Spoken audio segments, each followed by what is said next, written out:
today's world, we're tended to by an army of servants. But no, not those types of servants. I'm talking about the kind of servants that live in code, dream in algorithms, feast on big data, and seek to please us at every turn. These kind of digital servants, they're now appearing almost everywhere, alerting us to a new TV show that'll make us laugh, a shirt that will look just right, or the perfect restaurant for our big night out. These algorithms, they help us match to what we already like, or to what is already like us. So we're training our digital servants to find for us the familiar and the similar. Take marriage. More and more people are using digital servants to find their perfect mates through OkCupid, eHarmony, or maybe a niche site like lawyerflirts.com. And yes, that is a real site.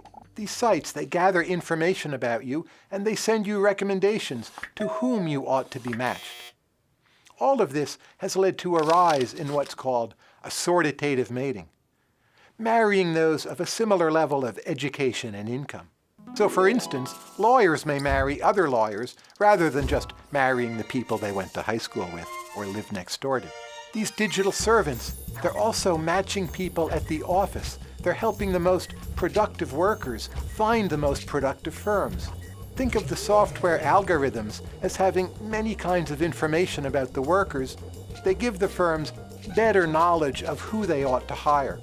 This means higher productivity, and that's great, but it also means that the best workers are all getting clustered into a relatively small number of firms. These are fascinating examples of how individual micro-behaviors can, at the macro level, lead to some unexpected outcomes. From an individual point of view, it seems like you're simply using better tools to get what you want, whether it be a more compatible spouse or a workplace of higher productivity or where you feel more comfortable. But what do we see at the macro level? Well, more power couples, and also this growing gulf between the most productive super companies and all of the rest. Both of these phenomena are boosting income inequality.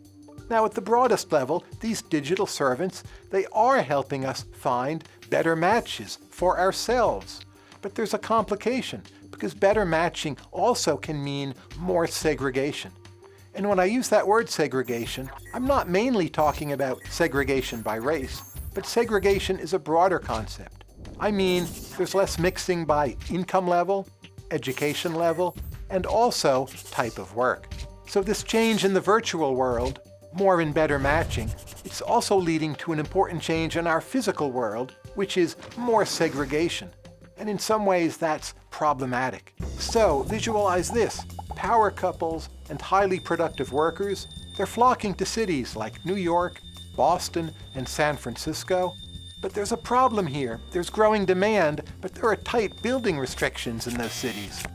And that means you have a recipe for sky-high rents and home prices. In San Francisco, the median rent for a two-bedroom apartment, it just passed $5,000 per month.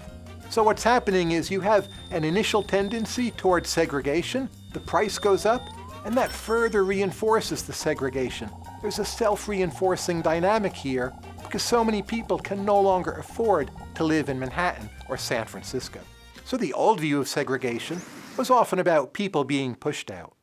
Nowadays, so often, it's about people being priced out. The cities that make those lists, like top 10 trendy places to live, very often they're among the most segregated places in the country.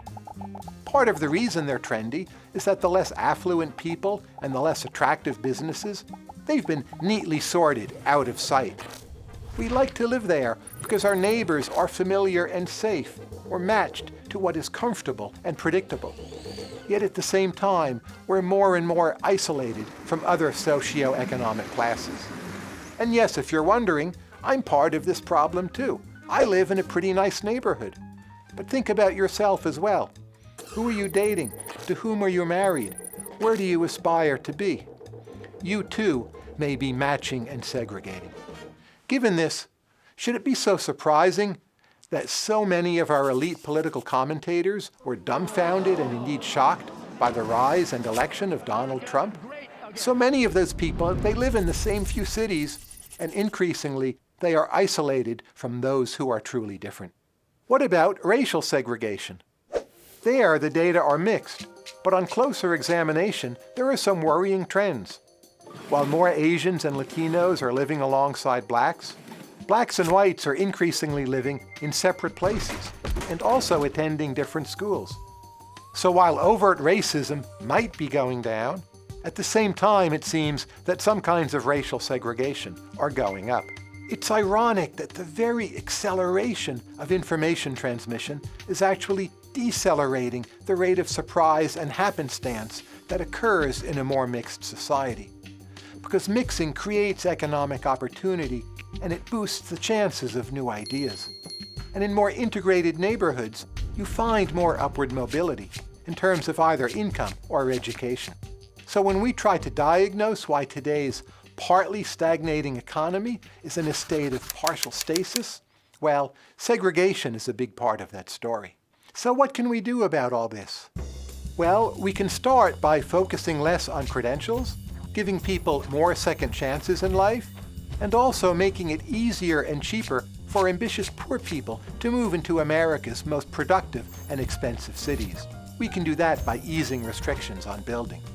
Most generally, we should reorient our whole way of thinking away from just matching and safety and protection, and more toward integration and economic dynamism. Next up, Tyler pulls back the curtain on a disturbing trend in the American economy. Is it really the age of disruption? Click next video to see the stasis. Still here? Check out Marginal Revolution University's other popular videos.